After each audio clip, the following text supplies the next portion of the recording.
Bueno, boas tardes a todos e a todas. Gracias por vir neste día de chuvia horroroso. O inverno empezou forte.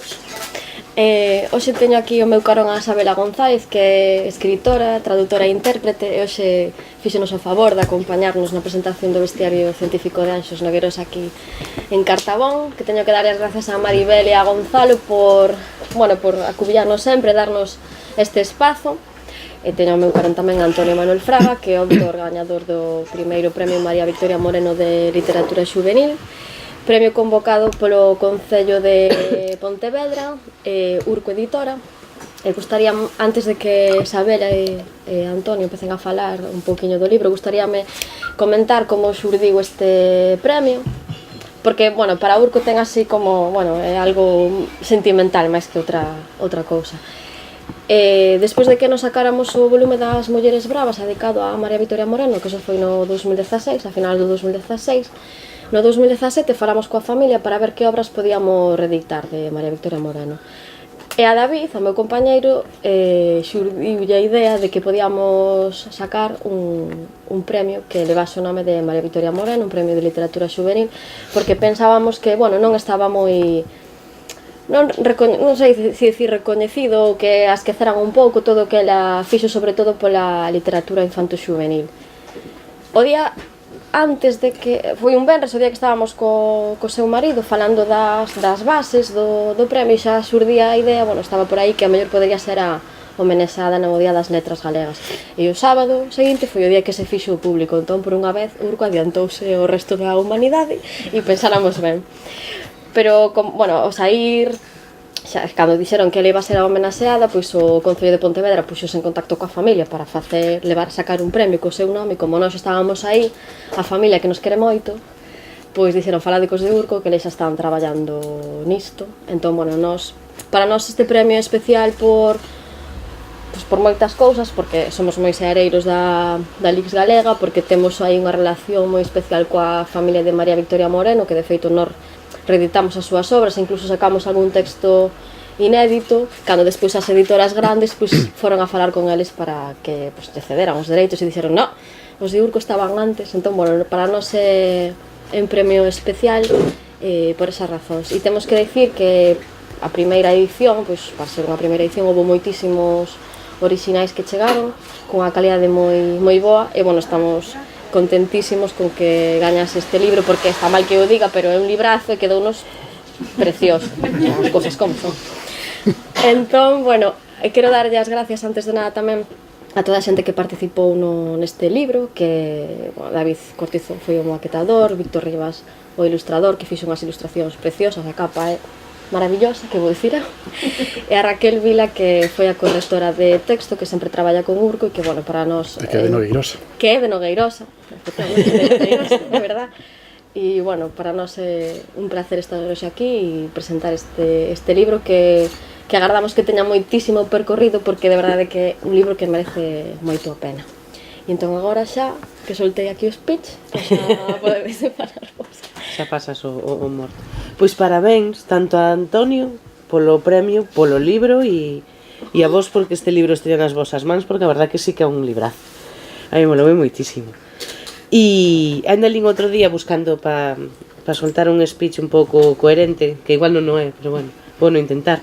Vendo unha entrevista túa que dicías que ainda te sentías como se acabaras de empezar nesto, e sin embargo, ao ler, sobre todo con este libro pasoume, pero parece que sempre estuvo aí, que este tipo de textos como os de sempre, que os empezas a ler e te sumerxes dunha forma especial na historia, no tempo no que sucede, e non deixa de fascinarme esa facilidade que ten Antonio coa sinxeleza e con poucas palabras amosar. Sinxeleza refírome cando a beleza é sin florituras, é punto, e é super sinxela e está aí. E a min pasoume que lendo, e non sei se culpa de Víctor Rivas ou pola capa, vía todo en color sepia. Eu vía todo na cabeza en color sepia. E nesta ocasión volvemos nesa sinxeleza, nesa beleza, nun paseo por Galicia, tremendo, a partir dese sanatorio de Oza, do que eu non sabía nada, e ao ano 1933 E resulta que todo isto existe de verdade. Estuve co Google aberto todo o tempo que estuve lendo o libro. Eu tamén. Tú tamén. E quería preguntarse, por que ese sanatorio? Como que te atraeu del e por que quixeche ir e por que 1933 de todos os anos que había para ir? Ben, pois a idea de empezar a escribir este libro naceu dunha fascinación por este lugar, polo Sanatorio Marítimo de Oza, perto da Coruña, e máis por un tempo en concreto, por un período no que albergou colonias escolares, creo que foi entre 1920 até 1936, pero despois en 1936 convertiron nun hospital de guerra. E de onde naceu esa fascinación? Pois foi unha casualidade. Eu fun a unha exposición que organizaba a Universidade da Coruña sobre a historia de Oza, e ali había unha chea de fotografías, de imaxes, de planos e de textiños que explicaban como era a evolución dese lugar, non? De como empezou sendo un fortín, despois como foi un lazareto, onde tiña a súa parte o que chamaban o lazareto limpo, o lazareto sucio. O sucio xa era onde iba a xente a morrer, no limpo era onde estaba a xente un poquinho en cuarentena para ver se desenvolvían a enfermidade, se desenvolvían iban por sucio, senón, sobre todo a xente que viña dos barcos, non? Despois empezou a ser o sanatorio, e ese sanatorio acabou albergando as colonias escolares. E estas colonias escolares chegaban xentes desde os distintos puntos de España, e viñan, poñían os papéis da época a robustecer la raza, non? Era un artigo que era robustecer la raza en Oza, que parecía máis que estaban falando dunha explotación gandeira que dun lugar onde iban convivir nenos e nenas pois durante o verán. Que lle pasaba a estes nenos? Pois basicamente era o que chamaban nenos pretuberculosos, e tiñan malformacións nos osos, tiñan mala alimentación, seguramente exceso de traballo, e iban a pasar ali a desfrutar da brisa mariña, a comer ben e a repousar. E entón, claro, acababan mellorando, evidentemente. Non, e eu cando vin todas estas imaxes, pois sentín unha fascinación, un amoramento por este sitio, dixen, quero escribir unha historia sobre este lugar. Empecé a tirar do fío e fun atopando cousas moi interesantes que despois aproveitei na historia. E buscache a Suso en Gulfar para mandalo palo?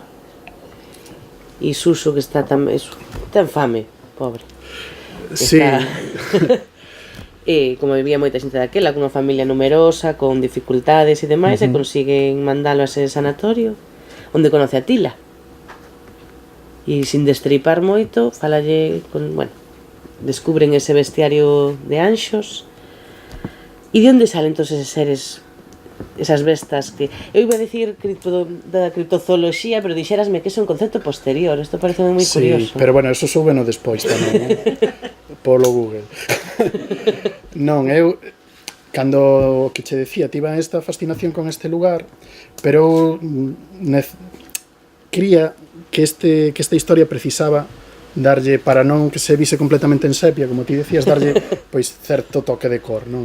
E a cor nas miñas historias adoita aportala a fantasía. Eu hai tempo que levaba con ganas de facer algo relacionado coa criptozooloxía, mais é unha palabra que non sae en todo o libro. Non, xa me di conta, busquei, E é porque é un neoloxismo dos anos 60, nos anos 30 non existía a criptozooloxía como concepto. E entón, a base de mesturar esas colonias escolares de Oza, esa costa da Coruña, coa criptozooloxía, pois acabei batendo cunha lenda que a mí me pareceu interesante para poñerlles como deberes a Suso e a Tila, xa que vades pasar aí os meses de verán no sanatorio de Oza, pois facede algo máis que ir á praia a tomar o sol e merendar e estas cousas. E entón, puxenlles estes deberes que tiñan que investigar esa lenda, que é unha lenda que sí que existe en realidade, que eu xa coñecía, non? E que hai libros, non vou, sin facer demasiado spoiler, non? A lenda dos homes mariños da Coruña, que ten 2 libros xa, ademais, Xurxo Souto dedicado a eses seres. É unha lenda ademais que recolleu un arcebispo, creo que era arcebispo Jerónimo del Hoyo, creo que se chamaba tamén en Google, no século XVIII. Vi que lixe en algún lado que queda moito mellor. Sí, no, el lino despois na biblioteca de estudos locais reafirmeime. donde falaba destes seres que eran uns seres que andaban brincando por enriba das ondas, que os mariñeiros non lles causaban medo, senón todo o contrario, porque eran como augurio de boa pesca. Despois un detalle que me encantou, que me apasionou, era que lles gustaba moito o pan, entón lles levaban os mariñeiros bolos de pan que lles iban dando, non? E dixen, bueno, pois isto está moi ben, a lenda esta dos seres mariños, para investigar aquí no Sanatorio de Oza, pero quería que necesitaba ainda un pouquiño de máis cor, non? De máis misterios, de máis lendas, de máis investigacións, e aí xurdiu pois o outro fío narrativo que funciona así como matrioscas, non? Unha historia dentro da outra, que é protagonizada por Anxos Nogueirosa e que está recollida nese libro Bestiario en Científicos, nese bestiario científico, donde vai percorrendo toda a xeografía galega a procura de animais extraordinarios, de lendas que ela quere investigar. De lendas en varios sitios. Eu tamén, eso, vale, Google Maps aberto todo o rato para ver se eran de verdad, sobre todo porque o primeiro sitio, tampouco espero non destripar moito, pero a me que me vas a Cervo cunha cervense ali a Sumoas buscar un ser fantástico. Nas Sumoas non hai nada, para que non sexa da Mariña Lucense, co cal xa foi esa curiosidade de e por que se vai pa ali? E no resto de sitios fun tamén mirando canto se tardaba andando dun lado para outro, a ver se lle buscaras o xeito e demais. Sí, intentei, no, polo menos. Por que eses sitios? Por que Cervo? Por que logo en Ourense? Por que Anxos se cruza toda Galicia? Eu quería eso, esparexer a investigación por toda a xeografía galega, non? Entón, primeiro, é verdade, fun a Cervo, digo, vamos a empezar pola Mariña, vamos a empezar polo principal, pola parte de arriba, e como os libros. E tamén aí, mirando no mapa, dixen as Sumoas, encántame o nome. E recordo que estaba escribindo ese episodio e teño un amigo que é de Foz, en que el vive en Burela, ele é de Foz. E mandeille como a captura de pantalla unha foto de, mira, as Sumoas, e dixo no mesmo que ti, pero se nas Sumoas non hai nada. Que non hai nada. Bueno, pois agora xa hai unha lenda. Ahora teño curiosidade eu por ir as Sumoas, que creo que non fui nunca, pero non había nada. Bueno, a mí pasoume con Gulfar, que é a aldeiña de Irixoa, que Irixoa é relativamente perto de Pontedeume, de onde eu son, pero nunca estivera en Gulfar. E unha vez acabado o libro, un domingo, dixen, vou ir a Gulfar. E estiven por ali dando un paseo, a xente mirábame raro, os veciños, en plan, este é o estatólogo, é un madrileño que anda buscando o retiro rural, non? Porque escapou de Cabana. Escapou de Cabanas e veu dar aquí. E sí que atopei unha casa así de pedra que pensei, isto podería ser a casa de Suso. E despois o resto dos lugares por ir un pouquiño tocando todas as... Hai un moi condicionado, sin tampouco facer spoiler, non, que é o de Carcacía en Padrón, que ali intuía que tiña que situar ali a criatura que vai investigar Anxos, e despois tamén quería ir ao Monte Pindo, pero despois os demais foron aleatorios, sitios que fui batindo e que me pareceron interesantes. Criatura e sitio relacionábanse por algo ou porque fuche facendo un pouco? A ver, se é unha criatura mariña, pois tiña que ter mar, cosas así. Mas despois só un poquinho pola lógica, fixen así como unha lista de 20 e pico criaturas con 20 e pico sitios e fun facendo peneira e collín as 5 que a mí máis me gustaron, pero bueno, que hai material para facer unha continuación. De feito, eu cando empecé a ler o libro pensaba que era verdade, porque o que é un alampreo son de Pontecesures e ali temos a festa de alampreo e dixen, isto está falando de cosas que son verdade. Eu busquei todo, eu dicía, igual hai algunha referencia, algo que escapa e eu que vivo ao lado das Sumoas non sei, sabes? A mí pasoume igual. Bueno, daquela que están máis ou menos ben feitas. Sí. Sí, pero si coincide algunha cunha besta mitolóxica ou fantástica que xa existise a lenda, foi casualidade. Pois hai que buscar, eu vou buscar, porque seguro que hai cousas por aí. E ademais, aparte de trasladarnos a eses sitios nesa época, porque tamén digo que iso leva documentación de carai, eu dime conta da pouca consciencia que temos a veces, ou eu polo menos, que igual son eu sola, da realidade do pasado, do contexto no que se movían pois, eses nenos, os doutores do sanatorio, ou as monxas, ou demais, esa realidade de outro tempo, e víame a mí mesma cuestionando, pois eso, en plan de, ostras, sería pa tanto, pasarían estas cousas, e si, que parte é verdade e que parte non, que busquei todo ao final, por culpa como do circo Feixó, que tamén é de verdade. Tamén é de verdade. Dicíame, isto sona, isto vou buscar.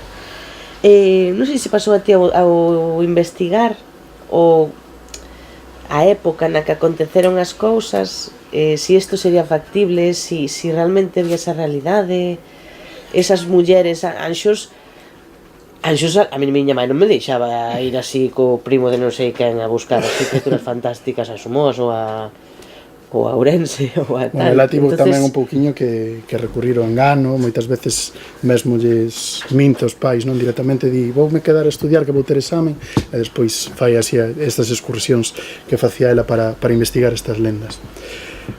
Houbo dúas partes moi distintas no proceso de investigar esta historia. A propia do sanatorio, como era a vida e todo iso, sí que tiven acceso a libros onde hai moitísima información e moitísimas imaxes que me axudaron moitísimo a recrear toda esa época.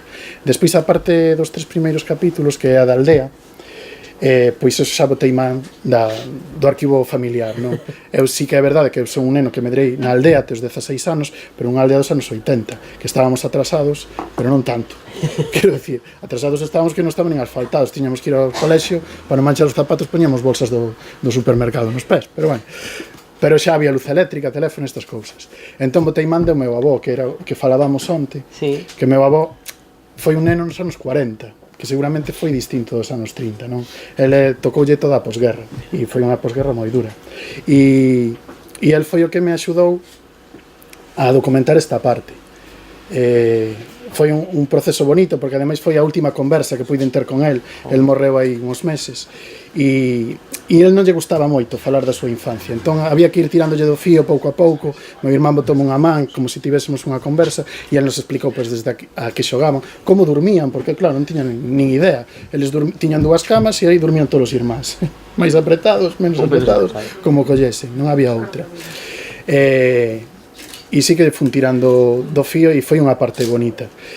Aínda que sí é certo que se hai un personaxe que se parece ao meu avó, non é a Suso, é o seu irmán Basilio, que é o maior, o que durme con el, porque a historia que aquí se recolle, eso de que os pais, para que el non fuxise ás festas, porque ele iba ás festas de toda a contorna, e ademais era super famoso, era un tipo que medía casi un 80 nos anos 40, o sea, ollos azuis, un tío que destacaba que tiña que ir á festa. Entón, para que el non fose á festa, porque tiña que traballar e despois estaba rendido, pechaban a roupa decente, non vamos a dicir boa, e os zapatos no hórreo. E el marchaba igual, coa faena e coas focas. Entón, dáballe igual, era o importante ir á festa. E o que era ir ás festas daquela, porque el vivía en Cabría, eu que sei, tiña que ir á festa de Oroña, igual son 5 km polo medio do monte. E iba, sin luz, un pachuzo, que era o que decía el, de palla, para alumearse. Entón esa parte foi moi bonita, porque foi a última conversa así dese tempo que puiden ter con el, e que me axudou a recrear toda esta parte da vida de Suso antes de desplazarse ao sanatorio. É unha sorte que fixeras ese traballo, que eu penso que moitos nos queda no tinteiro coa familia moitas veces. Te das conta de que teñen un montón de historias e de... Eso, sí, porque sí. Non eres consciente de en que mundo vivían e que pasaron da fame ao iPhone, sabes? Sí, conectaron aí. Hacia lo loco. Fan dese personaje, Basilio, me molou un montón. É moi circunstancial, pero é ese personaje que ten que estar aí. Moi secundario, pero ten o seu punto importante. Personaje. E que me gusta cando presentas as personaxes que non son nada neutras, sempre teñen un detalle que fai que a descripción tanto ou física ou do seu porte, de como camiñan, sempre son especiales, digamos. Neste caso quedome con Olegario, que é o conserxe do sanatorio. Recorda un pouco ao Finch de Harry Potter, pero nun momento, despois caeume moito mellor. Penso que aquí David Cortizo, presente no público, identificará máis con Hagrid, non? De humor sí, pero físicamente era Prefiro Finch, a comparación con Hagrid que sí. a de Finch. Sí, de humor sí. Además era mariñeiro, que me dá moita tenrura. E logo de cara de mocho da monxa, que é tan... É que o ves? Super gráfico. E neses outros personaxes atopamos a esta Elvira, que sei que é máis que un personaje, sin máis a mestra do sanatorio, e que ten alguén oculto detrás, igual que Anxos Nogueirosa. Si, aí fixen trampas. Non vou dicir son estas persoas tal cal, porque son persoas disfrazadas, non? A base de rañar, o que falaba antes de documentarme sobre o sanatorio, va rañando a pel dos lugares e acaban por aparecer as persoas que o transitaron. Entón cheguei ata o personaxe ata a persoa que despois foi personaxe de Elvira Bao Maceiras, que foi unha mestra republicana e galeguista, represaliada despois na Guerra Civil, onde lle impediron volver a dar clase na función pública, e que daba, daba clase durante o curso moi perto de Pontedeume, en Redes, e despois na época estival iba a impartir aulas nas colonias do Sanatorio Marítimo de Oza. E hai unha chea de fotografías cos rapaces e coas rapazas na praia, pois no comedor, onde ela aparece, non? E moitos datos sobre como foi a súa vida. Esas rifas constantes coa dirección do centro, onde ela reclamaba pois mellores medios e menos masificación das aulas para poder facer o seu traballo, eso foi real, non? E iso aproveiteino para o meu personaxe. E tratei de construir un personaxe caracterizado pois destas persoas que moitos de vós seguro que tivestes, eses mestres ou esas mestras que non necesitaban berrar nin rifar para impoñer autoridade, non? Que cunha mirada ou con unha frase xusta pois calaba todo o mundo. E eu tive unha profe moi boa no instituto, en segundo de BUC, que me daba literatura, que seguramente estou presentando un libro pois grazas a ela, non? Porque foi desta xente que te inocula o cariño e amor polos libros. E quixen eso, pois facer un personaxe así. E despois tamén disfracei a outra persoa que foi son as dúas persoas as que está dedicado o libro, non? A unha bióloga mariña ferrolá de zona mundial, Ángel Salmariño, que aproveitei a súa mocidade, o seu paso por Compostela para estudar bacharelato. Despois ela foi estudar a Madrid bioloxía, que era a gran paixón da súa vida. Acabou sendo unha bióloga excepcional. E tamén aproveitei para crear o personaxe de Anxos Nogueirosa, que está caracterizada pois eso, por teimosía, pola determinación. Ela ten moi claro que quere ser unha científica e que o seu objetivo é prepararse, estudar e investigar para chegar a selo, non? E entón esas dúas persoas disfraceinas e aproveitei para facer dous personaxes. Dos personaxes femeninos con moita forza, igual que Tila, que tamén é de armas tomar.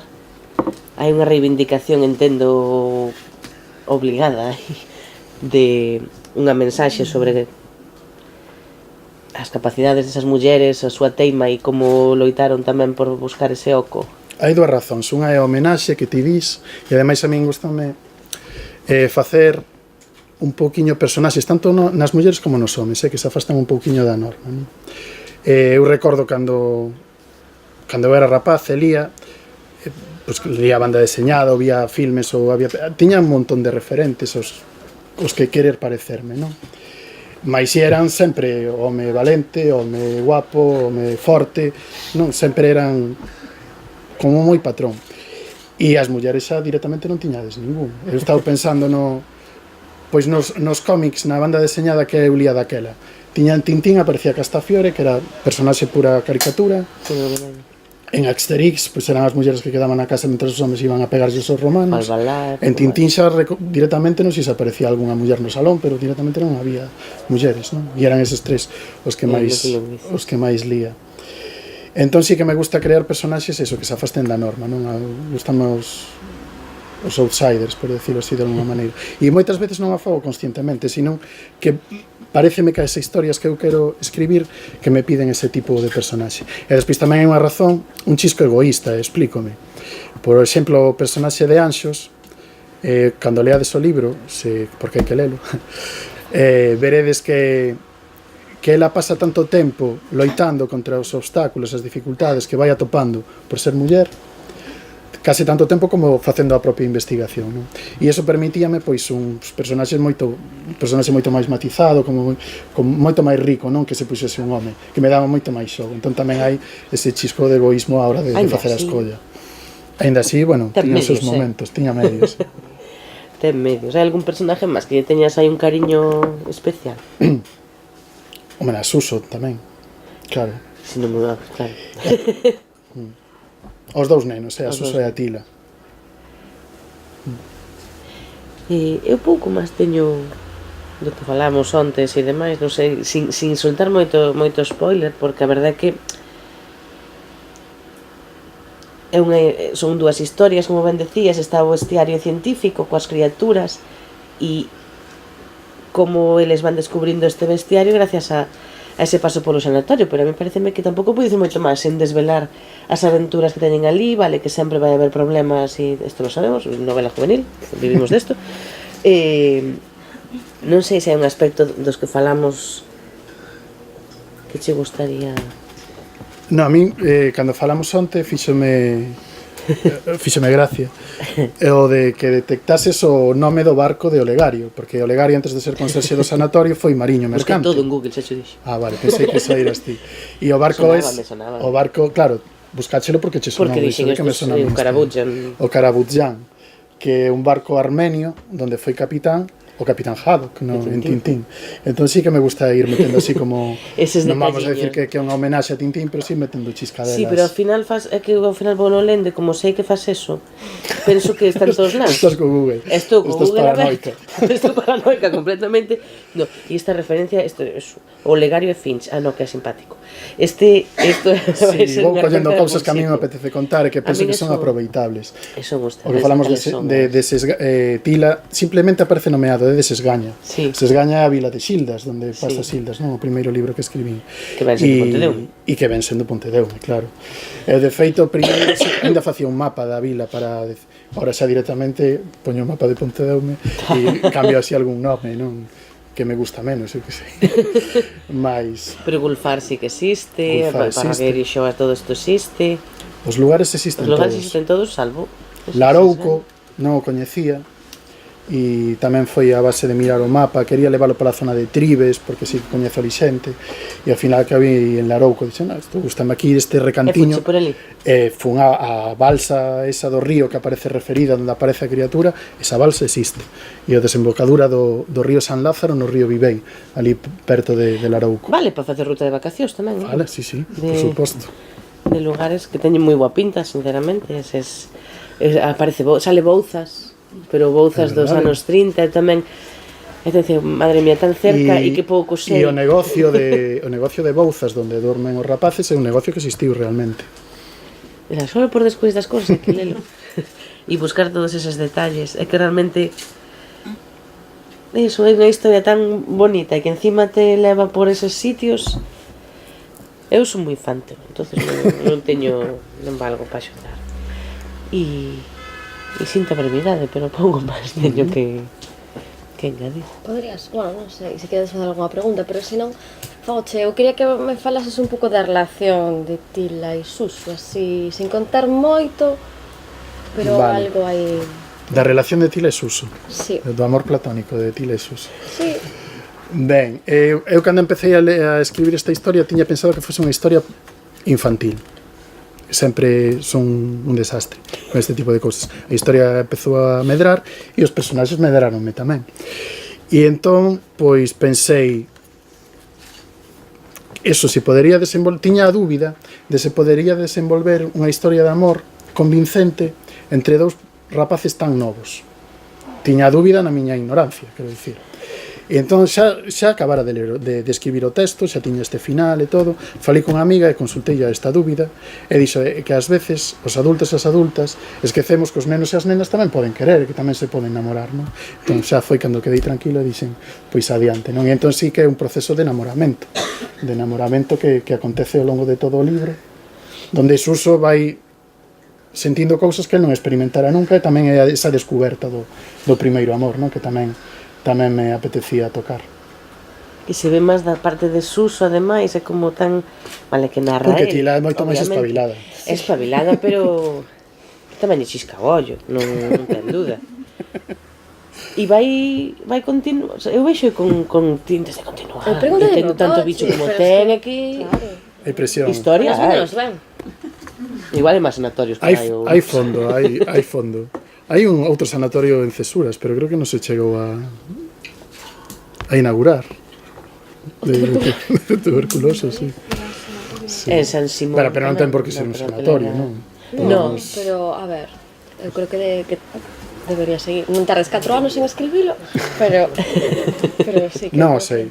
Pero, desde logo, son os personaxes aos que non me importaría volver, porque sí que lles collí moito cariño a todos, desde a Anxos, por suposto, pero sobre todo os dous rapaces, a Suso e a Tila. Gustaría saber que foi deles 5 anos despois, igual, ou 10 anos despois. A min tamén. Quen sabe. Pois aí o deixamos como posibilidade. Bueno, non sei se alguén quere facer algunha preguntiña ou así. Mira, que o autor ten que ir despois esta Coruña, así que só tedes esta oportunidade.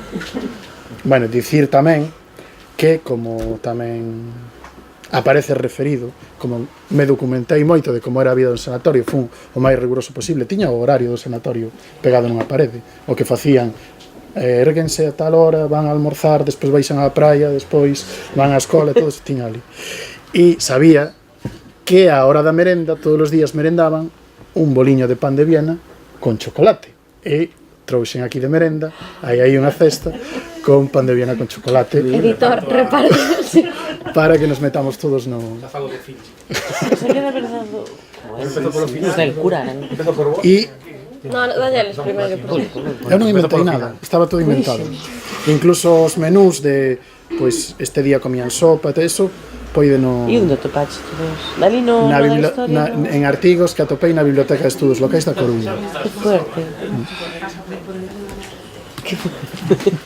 Que bueno. É que dices, todo está tan ben documentado que parte? É dicir, que inventache que non destes bichos? Porque está todo tan ben documentado que hasta o que está inventado dices, isto non é inventado. As primeiras criaturas todo un pensaba que mosquito. era... Claro, pero isto... Tamén como empeza coa de cervo, Claro. foi de pillos sin saber. E hubo de carcacía, pois de lado, entón claro, a ver, isto non me cadra. Claro, Pero sí. claro. Pois enta brevidade. Bueno, pois, no, vale, sí, vamos. Desvío. Sí, unos 20. Media hora. Es que es una cucada que todo... Estivo en Tía Amarante toda a mañá en Miña volver. pobre. Con un virus.